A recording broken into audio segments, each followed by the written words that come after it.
Ready to enhance your English conversations by mastering these 5 essential phrases. Let's discover the meanings, usage, and examples of each phrase, and start using them in your daily discussions effortlessly.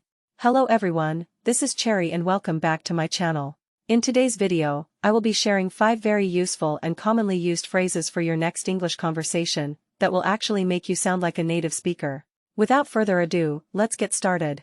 Phrase number 1 is fingers crossed. Fingers crossed means when you're hoping for something good to happen, or let's hope for the best. People also use the body language of crossing their fingers when you say the phrase fingers crossed. For example, I have a final exam tomorrow, I really hope I do well on it, so fingers crossed. Phrase number 2 is no-brainer.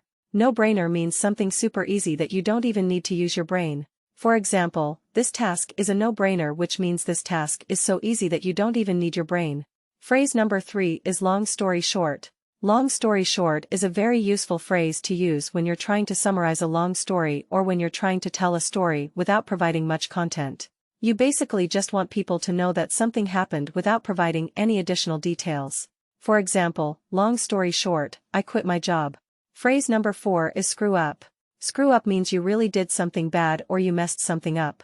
For example, you can say I screwed up on my final exam because I missed one question, which means you did really bad on your final exam because you missed one question.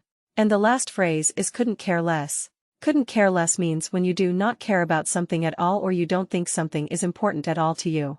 For example, I couldn't care less where we go tomorrow means I really do not care where we go tomorrow because it's not important to me or it doesn't matter to me. So that concludes this video, and hopefully you found it helpful and can actually use these phrases in your next English conversation.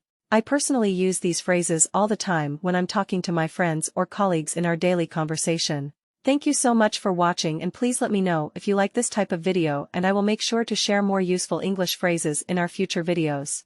Thank you so much, and I'll see you guys next time. Bye.